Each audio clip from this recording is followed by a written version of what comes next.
বিমান বিধ্বস্তের ঘটনায় নিহতদের সঠিক সংখ্যা প্রকাশ সহ ৬ দফা দাবিতে বিক্ষোভ করছেন মাইলস্টোন স্কুল অ্যান্ড কলেজের শিক্ষার্থী এবং অভিভাবকরা। এদিকে পরিদর্শনে এসে তোপের মুখে পড়েছেন আইন উপদেষ্টা আসিফ নজরুল। তাকে অবরুদ্ধ করে রেখেছেন বিক্ষোভকারীরা। পূর্ব নির্ধারিত কর্মসূচির অংশ হিসেবে সকাল থেকেই সেখানে জমায়েত শিক্ষার্থী ও অভিভাবকরা। মুহূর্তেই মিছিল আর প্রতিবাদে মুখর হয়ে ওঠে চারপাশ। একদিন আগেই কলেজ ক্যাম্পাসে বিমান বিধ্বস্ত হয়ে প্রাণহানি ও আহতের ঘটনায় শোকাহত শিক্ষার্থীরা ৬ দফা দাবি জানান, যার মধ্যে প্রধান দাবি নিহতের সংখ্যা প্রকাশ করা। এছাড়া নিহতদের নাম ঠিকানা প্রকাশ, আহতদের নির্ভুল তালিকা, শিক্ষকদের সঙ্গে অসদাচরণের জন্য নিঃশর্ত ক্ষমা সহ ক্ষতিপূরণের দাবি জানান তারা। একই সাথে ঝুঁকিপূর্ণ প্লেন বাতিল ও প্রশিক্ষণ পদ্ধতি সংস্কারের দাবিও জানান শিক্ষার্থীরা।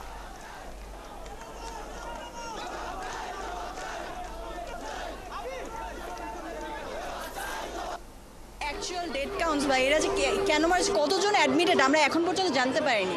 রিয়েল রিপোর্টটা দেওয়া হয় না, এটা কেন দেওয়া হয়নি? আমাদের মেইন দাবি এটা।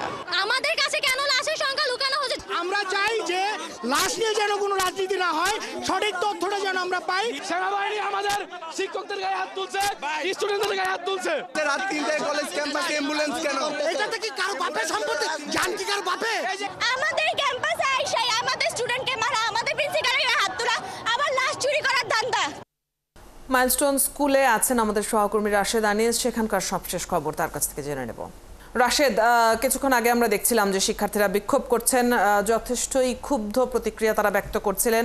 আইন উপদেষ্টা এবং প্রেস সচিবের পর আর কেউ কি পরিস্থিতি পরিদর্শনে গেছেন কিনা, সেখানে এই মুহূর্তে সার্বিক পরিস্থিতি কি? অদিতি, শিক্ষা উপদেষ্টা, আইন উপদেষ্টা এবং প্রেস সচিব তারা কিন্তু এখনো ভেতরে আছেন।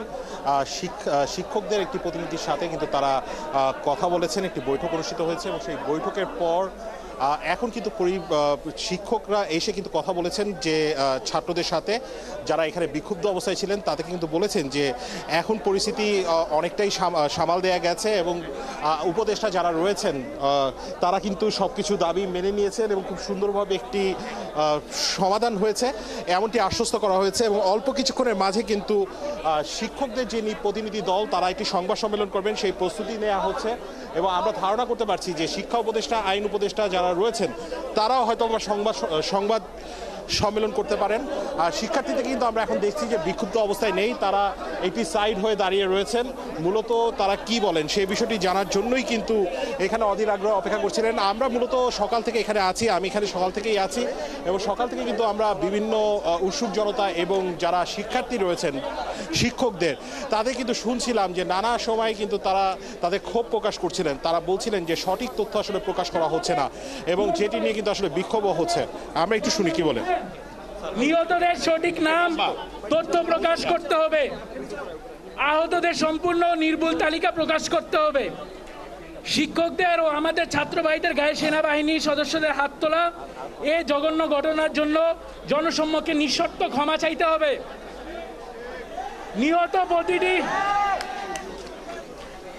নিহত প্রতিটি শিক্ষার্থীর পরিবারকে বিমান বাহিনীর পক্ষ থেকে ক্ষতিপূরণ দিতে হবে।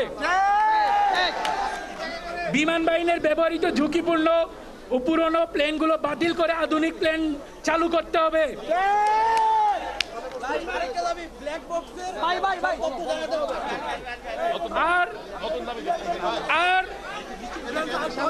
আর বিমান বাহিনী যে এরকম একটি কাজ করেছে তার জন্য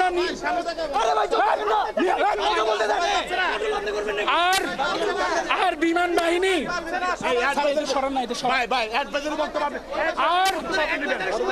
বিমান বাহিনী যে এমন কাজ করেছে তার জন্য তাদের নিঃশর্তভাবে ক্ষমা চাইতে হবে। ঠিক আছে, আমি আবার সামারাইজ করে দিচ্ছি, আমাদের প্রকৃত সংখ্যা তালিকা দিতে হবে। ঠিক আছে, ঠিক আছে। দ্বিতীয়ত, সেনাবাহিনী শিক্ষক আর ছাত্রদের গায়ে হাত দিয়েছে তার জন্য নিঃশর্তভাবে ক্ষমা চাইতে হবে। ঠিক আছে।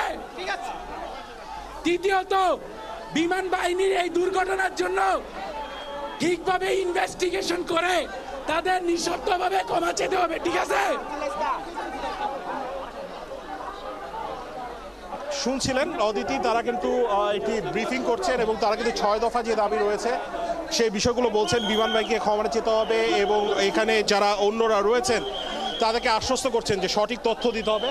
আর অল্প কিছুক্ষণের মাঝে ধারণা করা হচ্ছে অদিতি আর 4 থেকে 5 মিনিটের মাঝে যে শিক্ষকদের প্রতিনিধি দলের যে বৈঠক সেই বৈঠকটি শেষ হয়েছে এবং সেই ব্রিফিংটি শুরু হবে এবং অল্প কিছুক্ষণ পর কিন্তু প্রতিনিধি দল এসে বলবেন যে আইন উপদেষ্টা এবং আইন উপদেষ্টার সাথে তাদের আইন উপদেষ্টা এবং শিক্ষা উপদেষ্টার সাথে কি নিয়ে কথা হয়েছে এবং তারা কি বিষয়টি বলেছেন।